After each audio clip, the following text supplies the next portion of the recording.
Okay, hi Petra. Question number one. When did you realise you wanted to dedicate your life to dancing?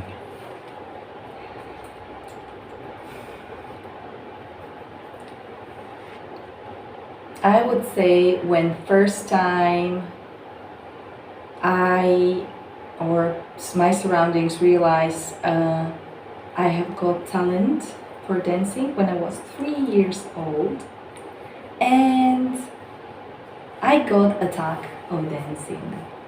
So my parents are really surprised because I would be doing movements as a baby. I would be doing the movements as a baby that they never seen before, and I would be kind of like having attack of dancing, like really passionate, and suddenly like a small baby I would be doing movements and crazy things and really passionate kind of movements that they were shocked because they said to me I had nowhere to see these movements from, not the TV or nowhere. So I would be moving the way that they were like really surprised where she's got this from, because I couldn't really at 3 years old see, and I wasn't watching the TV Yeah. by the time, like they got really surprised. Since then, anytime I heard the music, I would be moving, and any kind of like kids discos, I would be there. And even if there was like discos where it was like a competition for children who will last longer dancing, and I was told, and I remember I was so getting in the trance of dancing. I was maybe something like 5 or 6 years old. So when they were like 10 years old children and they would be like dancing, and they would be getting tired, and I was like 2 hours dancing without stop, and I just couldn't stop. So my parents had to literally grab me from the stage and really take me by force. Take me by force, because they were really afraid that I'm gonna hurt myself, because I was bleeding. I could be moving, so I was quite fat, when I was a baby, like really big child, and then I was dancing, and I really didn't feel the pain. Wow. I was like in the trance as a child, didn't really feel the pain. So when I got home, my parents are very afraid because I was bleeding on my legs, but I couldn't feel the pain. I couldn't really feel the pain. So that was just kind of total total focus on the dancing, and that was probably just a sign. Okay, I have got the talent for dancing. And when I was a child and I just didn't want to do anything else in my life, I had it clear what I want to do. I just wanted to be dancer. And when I was 10 years old, I enrolled in a dancing school. That was the only dancing school by that time, because I grew up in socialistic country. So there were not the private different type of schools, just a ballet school if you wanted to be a dancer. By that time, that was the only school you could get. So I remember I was practicing, and I really, really wanted to get to the school because I only wanted to be a dancer.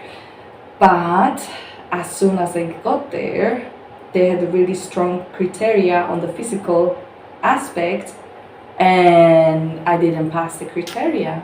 So they were basically saying, no, you're not even dancing anything, because they said you're like too fat as a child, you were having a flat feet, you just go home.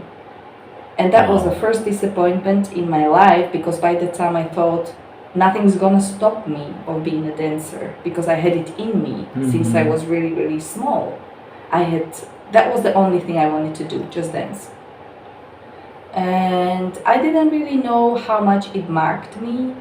And then subconsciously I had that disappointment in me, so I wouldn't really enroll in any other school. Then later on, when we broke up with socialism and started the private schools with the different type of dancing and competitions, everything was more open, so you had more choice, But I still didn't go for it because I kind of like put myself behind and kind of subconsciously still felt that pain from the disappointment. And I saw many people and finishing the conservatorium, like the school of dancing, and I thought, oh my gosh, I could be doing it, I could be there, but I just wouldn't. I wouldn't go to any casting, I wouldn't go to any competition, I would be dancing all the time, because I just wouldn't stop dancing.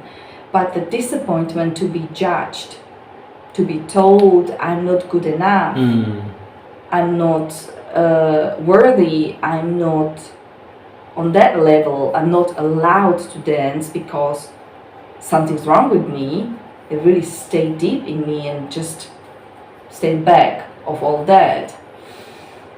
And because I went on a spiritual journey, I woke up spiritually in 2011, and I kind of reviewed all my life, and I gave myself a question: if I die tomorrow, what I would miss in my life that I didn't do. Really what miss I didn't do would be dancing. And then I thought, okay, can I do that? Can I go back to dancing? That was a really long time, like 22 years since I basically were quite active. I never stopped dancing, but I wasn't really so much up to it. I went through the life different ways, dedicated to different things. Still dancing, but not so much focused on it. So I thought, okay, now going back to do the tap dancing, going back to do the Latin. After 22 years, it's gonna be difficult. You wanna do it? And I gave myself that question, and I thought, yes, I wanna do it. I don't wanna wait, until I die and I reborn again in another body and just do it in another lifetime. I thought, no, let's do it in this lifetime. I want to do it in this lifetime. And I just went rehearsing. I took my board to the nature and I was doing rehearsals. And when I gave myself basically the question, okay, am I ready for this? Do I want to do this? I just turned on the music and really couldn't stop dancing. When really like the electricity threw me, and I would be like really dancing like a crazy, and I just couldn't stop. And that was the answer. Yes, go for it. So I went for it and just faced it with the courage, and really requires lots of courage after such a long time to go back and show your face to the world. Here I am, this is what I do, So yeah, by this story I would definitely encourage all dancers, young or older, that really they do have it as a passion. Never ever stop, because it's making you happy, and you can make other people happy by what is making you happy, actually. Which kind of leads on to the second question, which is, what advice would you give to somebody that wanted to start dancing? Yeah, that's exactly what I said. Don't stop because of the obstacles. Don't stop because somebody is judging you and telling you you're not good enough, either your physical body or your technique. Everything can be improved. You can get better, you can do more practice, you can improve. But if you feel it's in you, then do it. Nobody can stop you, and don't let anybody to stop you. That will be the advice. Great. And question number 3 is, how would you describe yourself as a dancer? Free spirit. So I would say, because my way was like a little bit like that, the path was like not really easy path. Like I wasn't born in the dancing family with the teachers. I didn't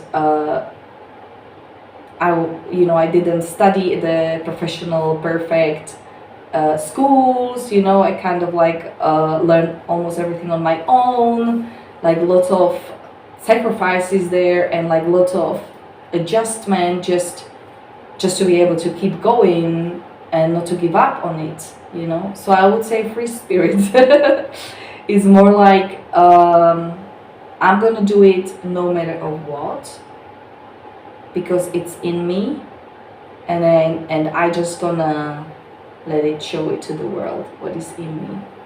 And I don't care if people gonna be judging me or not. So I may not have the style that everybody would expect I would have, because I didn't study at these schools, you know. So most of the things I learned on my own. So I had it like a little bit more difficult than other people.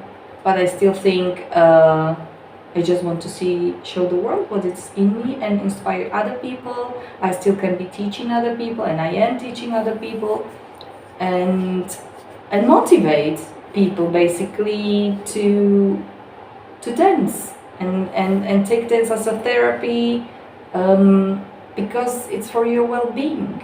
So I can be inspiring another people and involve that passion and that happiness when we're dancing. Learn a good technique, learn a good things, we still can do it, you know. So free spirit, freestyle. That's really good. Thank you. Thank you too.